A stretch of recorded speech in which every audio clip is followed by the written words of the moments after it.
My son Declan rang me on a Tuesday. That should have been my first warning. Nobody rings with good news on a Tuesday. He said, "Ma'am, we're doing Disney. All of us. You, me, the kids, even Auntie Fiona's flying in."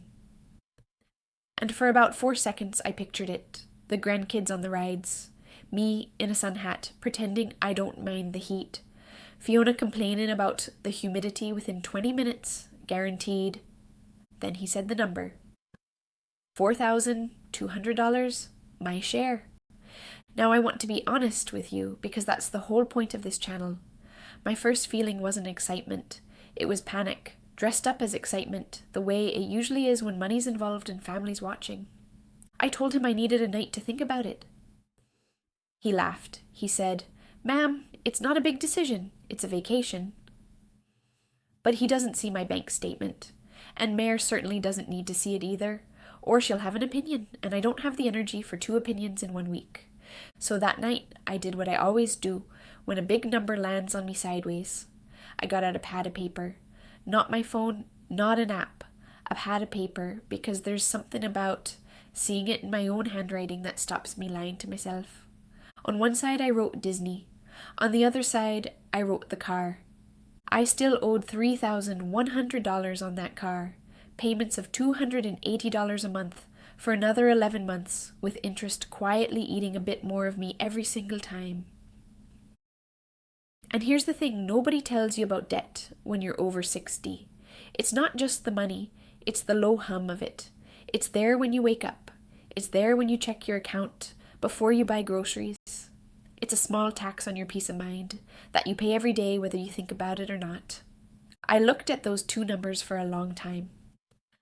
$4,200 for 4 days of magic and mouse ears, or $3,100 to make that hum stop completely, 11 months early. I want to be clear, this wasn't about not loving my grandkids enough to go to Disney. This was about being honest that I couldn't do both, and only one of them was going to make me feel lighter a year from now. So I rang Declan back. I told him I wasn't coming, and I told him why, plainly, the way I wish more people would talk about money instead of dancing around it. He went quiet for a second. Then he said, "Ma'am, that's actually really smart."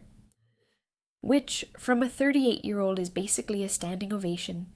Now, here's the part I actually want you to take away from this. Because a story's nice, but it won't pay your car off. Before any big spend now, I ask myself 3 questions. Every time, no exceptions. Question 1, does this move me forward, or does it just feel good for the weekend? Disney would have felt wonderful for 4 days. Paying off that car moved me forward for the rest of the year. Question 2, can I do this without putting a dent in something else that matters more? $4,200 would have dented my savings and left the car debt sitting there anyway. It would have solved nothing. It would have just felt like it did. Question 3, and this is the one that really gets me. Will future Connie thank me, or will she be annoyed with me? Future Connie, the 11 months from now with no car payment, she was going to be a lot happier than past Connie standing in 95-degree heat holding a churro. So I paid off the car.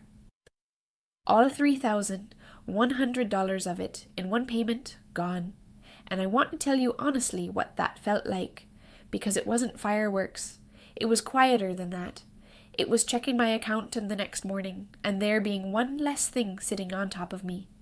It was genuinely, physically feeling my shoulders drop about half an inch. And here's the best part, because I'm not paying $280 a month anymore. I'm putting that exact amount aside every single month into an account with Disney's name on it. Not this year, but next year. I'm going to that park, mouse ears and all, and I'm going to pay for every bit of it in cash I've already earned twice over. I didn't miss the trip. I bought myself the right to take it without owing anyone a single cent. And if that's not proof that being careful with money isn't the boring choice, I don't know what is. Mare thinks I'm mad for turning down Disney, but Mare also still has 18 months left on her car. I'll let you draw your own conclusions.